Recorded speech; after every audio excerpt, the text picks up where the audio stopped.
Salam Bapak Ibu Saudara-saudari kasih Tuhan. Kita jumpa kembali pada tanggal 29 Januari 2023 dalam renungan harta sepanjang masa yang berisi tulisan atau rangkaian khotbah hamba Tuhan Bapak Pendeta Dr. Yakub Nahua MA yang memuat 365 inspirasi yang akan membantu kita menemukan rahasia kehidupan di dalam hari-hari yang kita lalui atau hadapi saat ini. Mari kita berdoa. Ya Tuhan Allah Bapa di surga, di hari yang Tuhan khususkan bagi kami, hari kemenangan-Mu, kembali kami datang menyembah, memuji dan memuliakan Tuhan. Dan kami sadar yang sungguh ini semua hanya boleh jadi karena kasih-Mu melalui pertolongan Roh Kudus-Mu, sehingga kami boleh lagi berada dalam hadirat-Mu. Kami membangun mezbah syukur kami, mezbah doa kami, bersekutu dengan Tuhan, dan kami rindu untuk mendengarkan suara-Mu melalui pembacaan dan perenungan firman-Mu di malam hari ini. Di dalam nama Tuhan Yesus, kami juga menolak, mematahkan setiap siasat dari yang jahat yang berusaha mengalihkan perhatian kami, menyingkirkan persekutuan kami dengan Tuhan. Kami patahkan kuasanya hanya di dalam nama Tuhan Yesus Kristus. Amin. Firman Tuhan bagi kita di malam ini terambil dari Amsal 22 ayat yang ke-6 yang menyatakan, didiklah orang muda menurut jalan yang patut baginya, maka pada masa tuanya pun ia tidak akan menyimpang daripada jalan itu. Pendidikan adalah harta yang tidak bisa dicuri siapapun. Sekali lagi, pendidikan adalah harta yang tidak dapat dicuri siapapun. Ada dua hal dalam hidup ini yang tidak dapat dicuri orang dan juga tidak lapuk oleh tanah saat kita meninggal dan dikebumikan orang. Hal pertama adalah iman. Hal kedua adalah pendidikan atau ilmu. Jadi sekali lagi, yang tidak bisa dicuri orang, yang pertama iman, yang kedua pendidikan atau ilmu. Iman dan ilmu mendapatkan saat kita diajar. Iman dan ilmu saat kita diajar. Alkitab berkata, karena itu pergilah, jadikanlah semua bangsa muridku, dan baptislah mereka dalam nama Bapa dan Anak dan Roh Kudus, dan ajarlah mereka melakukan segala sesuatu yang telah kuperintahkan kepadamu. Dan ketahuilah, aku menyertai kamu senantiasa sampai kepada akhir zaman. Matius 28 ayat 19 dan 20. Bahan yang dipakai untuk menanamkan iman dan ilmu bukan pengajaran manusia yang sia-sia, tidak menentu, penuh keraguan, dipertanyakan, tetapi firman Allah yang tidak berubah. Langit dan bumi akan berlalu, tetapi perkataanku tidak akan berlalu. Ya. Dalam firman Tuhan kita dapatkan segala sesuatu sebagai dasar untuk iman dan ilmu yang tidak dapat dicuri siapapun. Segala tulisan yang diilhamkan Allah memang bermanfaat untuk mengajar, untuk menyatakan kesalahan, untuk memperbaiki kelakuan, dan untuk mendidik orang dalam kebenaran. 2 Timotius 3 ayat 16. Iman dan ilmu menuntun kita dalam hidup sementara maupun menuju kekekalan. Ya. Iman yang menuju kekekalan, ilmu ya sampai sebatas umur hidup kita. Makanya dikatakan baik iman maupun ilmu menuntun setiap kita dalam hidup ya, yang sementara saat ini maupun dalam kekekalan. Dalam hidup sementara ini iman adalah sumber kehidupan. Galatia 3 ayat 11, iman menyenangkan Allah. Ibrani 11 ayat 6. Iman membuat yang tidak mungkin menjadi mungkin. Matius 19 ayat 26.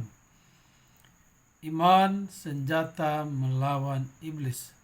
1 Petrus 5 ayat 9. Iman membantu kita mengatasi segala masalah. Matius 11 ayat 28. Iman membuat kita merasa terjamin. 1 Petrus 1 ayat 5. Melalui iman kita menerima setiap janji Allah. Matius 21 ayat 22. Iman mengalahkan dunia ini. 1 Yohanes 5 ayat 4. Jadi tanpa iman kita tidak bisa berbuat apa-apa. Pendidikan dan ilmu menuntun kita seperti bintang menuntun orang Majus menyembah Yesus Sang Juru Selamat. Pendidikan dan ilmu tidak boleh menghambat kita melihat Yesus sebagai jalan, ya, kebenaran dan kehidupan kita. Yohanes 14 ayat 6. Kenapa dikatakan demikian? Karena semakin tinggi ilmu seseorang atau semakin tinggi pendidikannya, maka segala sesuatu harus ditangkap dan nalarnya dengan pikirnya tentang kealahan Tuhan Yesus atau tentang Juru Selamat itu sendiri. Ya. Jangankan mereka yang berpendidikan di bidang-bidang studi yang lain, yang mengecam ilmu saja, atau mereka yang berada di bidang teologi, itu pun terkadang menanggapi tentang Juru Selamat, ya, tentang iman, memakai akalnya, pikirannya atau otaknya, ya. Sehingga kita lihat tidak kurang mereka yang beralih ke tempat lain, ya, oleh karena ilmu yang diperolehnya. Mereka itu bukan orang bodoh, orang yang tidak berpendidikan, ya, tetapi mereka adalah orang-orang yang berpendidikan, bahkan yang menamakan dirinya hamba Tuhan. Jika pendidikan kita dan ilmu yang kita miliki menutup mata hati kita melihat Allah dan rencana kekekalannya, maka orang bodoh tanpa pendidikan lebih berguna bagi Allah daripada kita.